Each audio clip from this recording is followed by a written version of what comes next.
북한 사회와 주민 생활에 대한 궁금증을 알아보는 북한이 궁금해 시간입니다. 네. 자, 지난 시간에 북한도 생계를 위해서 투잡을 하는 주민들이 상당수다라는 이야기를 나눴잖아요. 네, 그랬죠. 물건을 지켜주는 경비꾼, 또 최근에는 가정부를 선호한다고 하고요.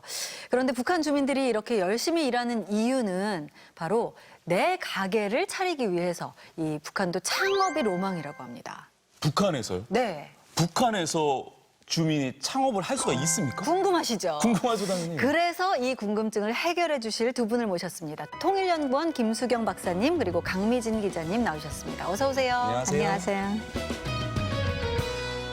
네, 오늘 북한 창업 이야기 나눠볼 텐데요. 사실 상당수 직장인이 창업 한번 해볼까 하는 생각을 다 해보셨을 거예요. 그렇습니다. 그렇죠. 많은 분들이 드라마나 뭐 영화 보면 네. 책상 서랍이나 아니면 이렇게 안에다가 오, 이런 상상 많이 해보셨을 겁니다. 그러게요. 하지만 현실은 녹록치 않습니다. 이거 네. 대본이거든요. 예, 녹록지 또 않습니다. 사직서인 줄 알았다. 아닙니다. 네. 게다가 요즘에는 코로나19로 상황은 더욱 어려워졌고요. 혹시 두 분은 과거에라도 창업 한 번이라도 생각해 보신 적이 있으세요? 별로 그쪽에는 재주가 없는 것 같아서 제가 섣불리 창업을 했다가는 망하지 않을까 그런 걱정이 되네요. 네, 강미진 기자님이 해보셨을 것 같아요.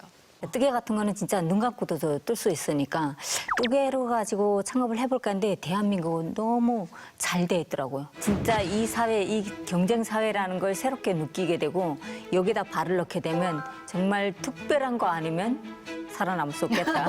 네. 사실 북한은 그렇지만 별로 안 그럴 것 같다는 생각은 네. 들거든요. 그렇죠. 북한은 아직은 블루오션이죠. 네. 네. 그렇습니까? 너무 눈이 많습니다. 이만했어요, 그렇습니다. 김대원이면서. 너무 아니 근데 정말 많습니다. 궁금한 게 네. 북한에서 개인이 창업이 가능한가요? 가능합니다. 이게 그 2000년대를 지나서 2010년대에 들어서면서 예전에 하던 뭐 장사 단속이라든가 이런 걸 전혀 안 해요, 북한이. 그러다 보니까 주민들이 시장에서 하나하나 이렇게 창업을 하다가 크게 해도 말이 없네. 나 이렇게 뭐 단속하지 않네. 이러니까 아예 이제 큰 걸로 이제 창업을 깨하는 거죠. 지금 엄청 많습니다. 별로 들키지 않는다고 해도 사실 절차가 간단할 것 같지는 않거든요, 박사님. 그렇죠. 아무래도 그런 투잡처럼 비공식적으로 할 수 있는 일 말고 정말로 내가 창업을 하겠다 마음을 먹게 되면은 일단 국가의 통제를 받는 기관이나 기업소에 등록을 해야 됩니다. 네. 그 다음에 주로 이제 돈을 가지고 있는 소위 말하는 돈주.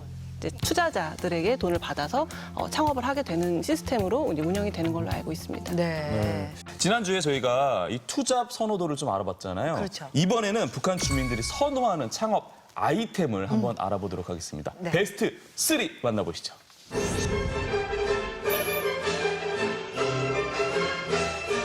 아, 짜장면이 있다는 건 들었는데 이게 창업이 인기라고요? 그 짜장면이 우리가 먹었던 농마국수하고는 좀 다른 거잖아요. 네. 냉면하고. 그러니까 저게 2000년대 중후반으로 가면서 엄청 인기가 많았어요. 네. 그러니까 지금은 뭐 엄청나게 장사가 잘 되겠죠. 근데 이 남과 북의 짜장면을 좀 비교해 보니까 북한 짜장면이 약간 좀 약간 옅어요, 색깔이. 네. 우리는 이제 한국에서 소스라고 하잖아요. 네. 북한은 소스라고 안 하고 즙이라고 해요. 즙. 짜장면 즙. 즙이라고 하는데. 묽을 것 같은 느낌. 네. 된장 색깔이 나죠. 네. 네, 된장이 들어갑니다. 그래요? 네, 된장이 들어가고 감자가 들어가고 돼지고기가 들어가고 양파가 들어갑니다. 네. 야, 색깔도 색깔이지만요. 일단 양을 보십시오. 사장님 손이 정말 큽니다. 네. 저 정도면 한 그릇에 얼마 정도 하나요?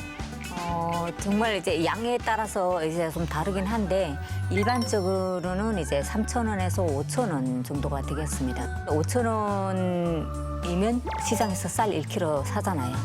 그러면 중국 짜장면 집에 가서 먹을 수 있는 사람들의 생활 수준을 알 수 있죠. 네. 쌀 1kg랑 짜장면 한 그릇을 바꾸는 거예요. 보면은 북한도 좀 외식 문화가 발달하고 있는 거 아닌가 하는 생각도 드는데요. 박사님 그런 건가요? 그렇죠. 이제 장마당이 굉장히 활성화되면서 장마당에서 주로 여성분들이 일을 하다 보니까 아무래도 집안일 하기가 어려울 수 있잖아요. 그래서 외식 문화가 점점 퍼지고 있는 것 같고요. 제가 듣기로는 이제 휴대전화가 많이 보급이 되면서 배달을 하는 경우도 네. 생겨나고 있다 이런 얘기가 있더라고요. 그래서 앞으로 이제 외식 관련된 사업이 북한에서도 인기를 끌지 않을까 그런 생각을 해봅니다. 네. 네. 자, 계속해서 두 번째 선호하는 창업 아이템 알아보겠습니다. 바로 방앗간입니다. 와. 북한 방앗간 화면을 보여드리고 싶은데 아쉽게 저희가 찾지를 못했습니다. 저걸 보고 지금 북한 방앗간인 줄 알았어요. 네. 네. 남한 80년대 방앗간 모습이거든요. 네. 지금은 거의 사라졌는데 북한에서는 이게 지금 인기 창업이라는 게 좀 의외거든요.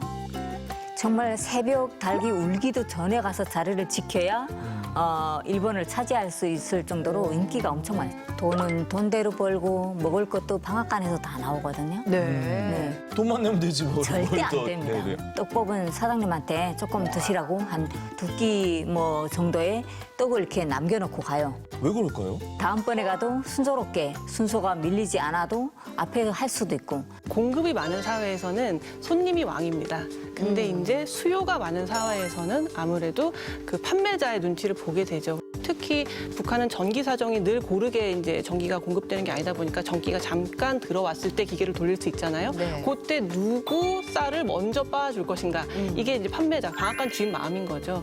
예전에 명절 때나 이럴 때 할머니 손잡고 가서 그 방앗간에 조금만 늦게 가면 앞에 그 고무통이 이렇게 늘어서 있던 그 기억이 나요. 네. 그만큼 예전에도 사실 우리가 이런 것들이 있었잖아요.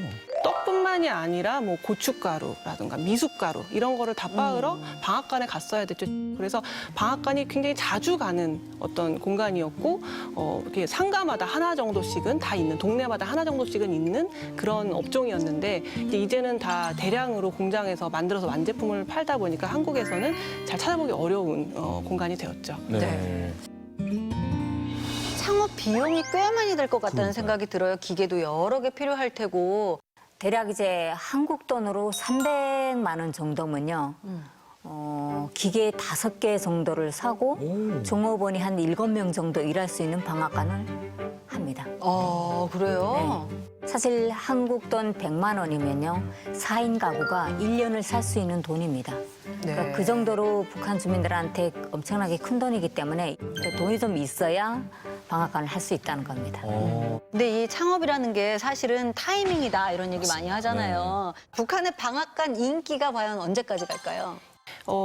북한 같은 경우에 지금 경제 상황이 좋지 않고 특히 전기 상황도 좋지 않아서 이제 공장화, 현대화, 기계화 같은 것들이 잘 이루어지지 않고 있잖아요. 그래서 개인이 그냥 곡식을 방앗간에 가서 빻아서 가공해서 먹는 상황이 좀 당분간은 지속될 것 같고요. 네. 어떠한 계기로 경제 상황이 나아지고 갑자기 막 개발이 되고 발전이 되기 시작하면은 금방 뭐 공장에서 이런 것들을 다 대량으로 만들어낼 거기 때문에 그런 트렌드를 잘 보시고 창업을 해야 될 것 같습니다. 네. 첫 번째 창업 아이템 짜장면, 두 번째는 바로 방앗간이었습니다. 네. 오해하지 마실 게 이거는 북한 주민이 선호하는 사업 아이템입니다. 착오 없으시길 바라고요. 자, 그렇다면 북주민이 선호하는 창업 아이템 1위는 뭘까요? 바로 택시 운전사입니다. 사실 90년대 중반이 지나면서 운수업이 돈을 벌게 되면서 북한 부모들이 로망이 뭔 줄 아세요? 내 아들은 꼭 운전수로 키운다. 이거였어요. 사자 직업이네요. 네. 그럼 자기가 자기 택시를 장만해가지고 택시 사업에 뛰어드는 건가요? 제가 돈을 들여서 택시를 사가지고 택시업을 해요. 그런데 제가 그냥 강미진 개인으로 택시업을 하면 불법이고요. 회사에 이름을 대고 그 회사에 수익금을 내야 됩니다. 일부 수수료를 내는군요. 그렇죠. 어쨌든 뭐 남한 개인 택시 개념과는 조금 다른 듯한데요. 비용이 얼마나 들어가나요? 엄청 이제 하나로 1,000만 원이면요. 새로운 택시 하나 사고 그리고 이제 등록 절차 마치고 운행을 할 수 있어요. 북한의 기본 택시 요금은 얼마나 되나요? 기본 요금은 2달러예요. 2달러요? 네, 2달러고 또 좀 거리를 가면서 이제 증가하게 되는 거죠. 북한 돈은 못 쓰나요? 북한에서 이제 택시를 이용한다면 잘 사는 사람들이 이용을 해요. 중국 돈이나 달러를 쓰기 때문에 굳이 택시 타는데 그걸 이제 북한 돈을 계산을 안 하거든요. 박사님 실제로 이게 택시를 좀 이용하는 사람들이 좀 많은가요? 김정은 시대에 들어서면서도 장마당이 활성화되고 아무래도 이제 물건을 팔러 멀리 가는 경우도 생기고 예전에는 태어난 곳에서 평생을 살다가 돌아가시는 분들이 대부분이었다면 지금은 개인의 활동 반경도 엄청 넓어졌죠. 그래서 대중교통에 비하면 아주 현격히 비싼 편이지만 그럼에도 불구하고 수요가 계속 급증하고 있다고 합니다. 자, 계속해서 말씀해 주세요. 북한 주민들이 선호하는 창업 또 뭐가 있을까요? 목욕탕이에요. 목욕탕이요? 네. 예전에는 진짜 북한 주민들이 매일 그 뭐 하거나 뭐 사우나 가거나 뭐 목욕탕 가거나 이러지는 않았잖아요. 근데 세월이 가고 생활이 좀 좋아지다 보니까 진짜 이틀에 한 번꼴로 목욕탕에 가는 사람들도 좀 있고요. 집 한 켠을 개조를 해가지고 개인 벌이를 하는 거죠. 그렇군요. 우리나라도 사실 예전에 이 대중 목욕탕이 인기 창업 아이템이었던 적이 있었잖아요. 그렇죠. 네.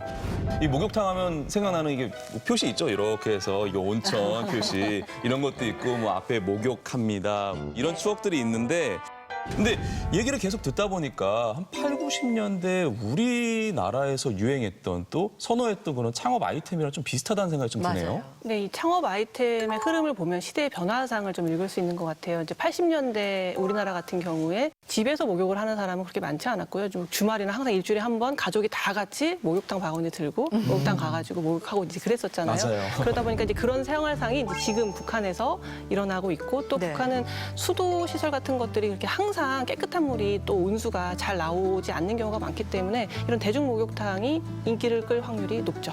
네. 그러면 앞으로 북한 창업 변화를 좀 예상해 보신다면요. 제 생각에는 몇 가지가 있는데 이제 첫 번째로 이제 미용 산업 아무래도 이제 북한 이탈 여성분들도 여쭤보면 미용에 엄청 관심이 많으시더라고요. 네. 그래서 뭐 미용실이나 피부 관리실 이런 것도 좀 인기가 있을 것 같고 북한도 지금 휴대전화가 뭐 600만 대까지도 보급돼 있다고 추산되는 경우가 있잖아요. 그래서 이런 온라인 쇼핑몰이나 IT 기술에 기반한 어떤 사업들이 인기를 끌지 않을까 그런 생각을 해봅니다. 이 북한의 인기 창업에 대해 이야기하다 보니까 북한 사회와 주민 생활이 더 잘 보이는 것 같아요. 맞습니다. 남과 북의 이 시대적 상황 또 경제적 상황은 다 다르지만 삶의 현장에서 열심히 뛰는 건 같은 것 같습니다. 자, 오늘 도움 말씀 주신 두 분 고맙습니다. 그렇습니다.